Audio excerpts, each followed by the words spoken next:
그 이름 자체가 되게 이상해요. 그죠? 아니, 태양 안에 무슨 개와 낙타가 살고 있다는 게 말이 되냐. 라도 보이스한테 개와 낙타라는 이름을, 그게 다 크리스탈 이름이에요. 크리스탈이에요.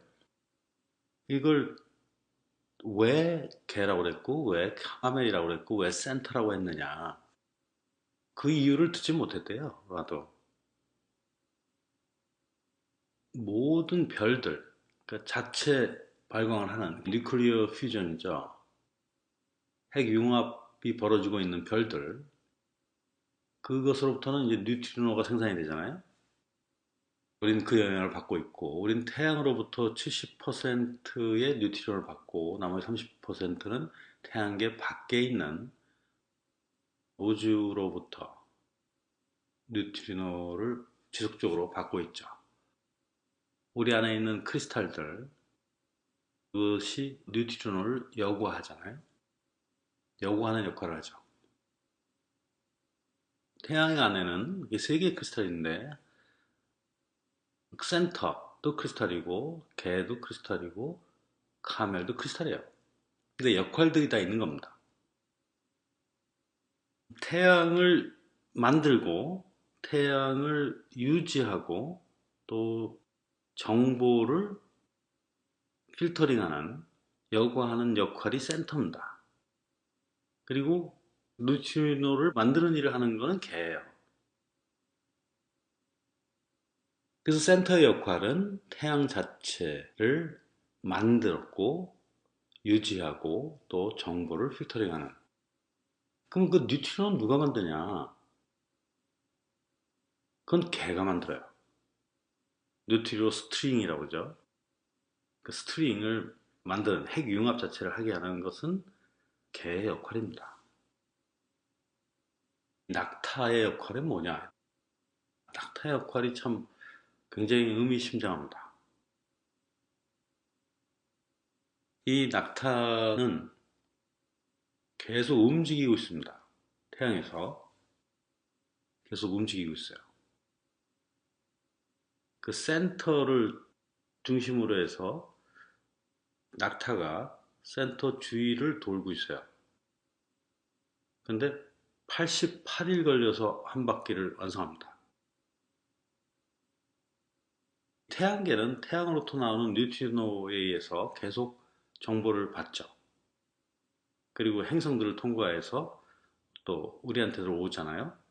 그래서 우리 퍼시비티 디자인 크리스탈이 이제 필터링을 하게 되는데, 이 낙타가 참 재밌는 게 뭐냐면 이 센터로부터 나오는 뉴트리노를 여과를 하는데, 행성 중에 머큐리, 수성, 그게 그 태양하고 가장 가까이 있는 행성이죠.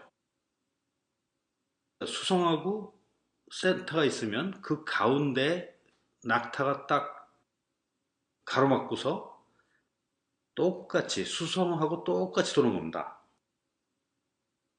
이 수성이 태양을 한 바퀴 도는데 걸리는 시간이 88이래요. 그러니까 낙타가 센터로부터 나오는 스트링을 여과를 해요. 여과를 해서 수성한테 주는 겁니다.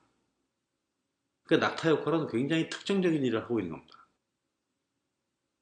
다른 행성들이 받는 뉴트리노는 카멜이, 그러니까 낙타가 여과하지 않습니다. 그런데 이 수성을 통과하는 뉴트리노만 낙타가 여과를 해요.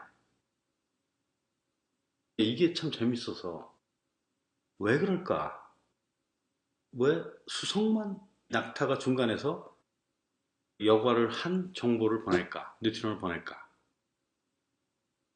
물론 그 수성을 통과한 센터에서 나와서 낙타를 통과한 뉴트리노가 수성을 통과해서 우리한테 오죠. 그 수성의 역할이 특정적으로 인간, 그러니까 휴머니티, 인류의 의식을 컨디션하는 그런 어떤 특정적 역할이 있습니다. 이 역할 자체는 인류 의식의 진화와 밀접한 관계가 있는 겁니다. 그러니까 수송을 통해서 온 뉴트리노 정보가 인간의 그 의식, 특히 그 퍼센틱 크리스탈을 통과하면서 의식의 진화를 시키는 그런 역할이래요. 제가 이 얘기를 하는 거는 낙타가 자리를 비우기도 한다는 거예요. 환생을 한다는 거죠. 지구에서 환생을 해요. 그런 적이 있었다는 겁니다. 그게 1936년부터 1941년 사이에, 그러니까 약 5년간 자리를 비운 겁니다.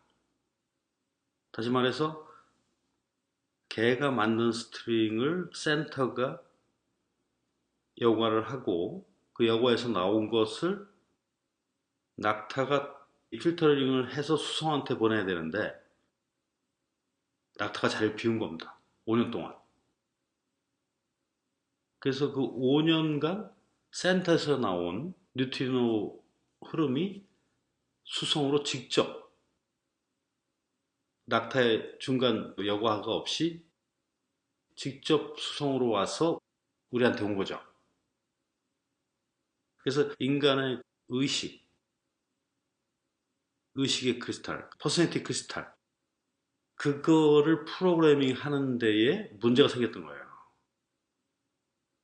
낙타를 통과해서 와야만 인류의 의식이 진화 과정을 쭉 갈 수가 있었는데 그 5년 동안은 그야말로 원초적인 뉴트리노 정보가 낙타의 여과 없이 바로 온 거죠. 그게 1936년부터 1941년 동안 퍼스널리티 크리스탈들이 여과했던 뉴트리노는 다 낙타의 여과를 거치지 않은 거였어요. 그 결과가 어떻게 됐냐? 1936년부터 41년 사이에 어떤 일이 벌어지고 또 그때 태어난 사람들, 아이들, 그 아이들은 임프린트가 어떻게 됐는지, 어떤 에너지를 갖고 태어나는지, 이게 인류 역사의 지속적인 진화의 흐름에 구멍이 생긴 거죠. 큰 변화가 있었던 거예요. 그때가 2차 세계대전 중이었죠. 2차 세계대전. 그 전쟁을 통해서 정말 많은 사람들이 죽었고, 또 그 전쟁 가운데 반인류적인 일들이 수도 없이 벌어졌잖아요. 집단, 학살. 어마어마하게 많은 사람이 죽었죠. 유태인들만 해도 600만 명이 죽었고, 우리나라도 그때 민족 말살 정책이라고 해서 해방되기 전까지 굉장히 혹독한 시련을 겪는 시기였고, 평소에는 상상도 못했던 어떤 반인류적인 행위들이 그 시기에 무지하게 벌어졌죠.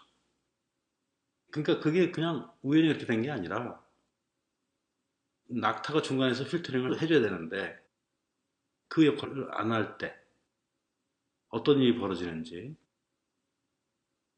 그리고 30년에서 41년 사이에 태어난 사람들, 그 사람들이 받은 임프린트가 크게 다른 점이 있을 거라는 겁니다.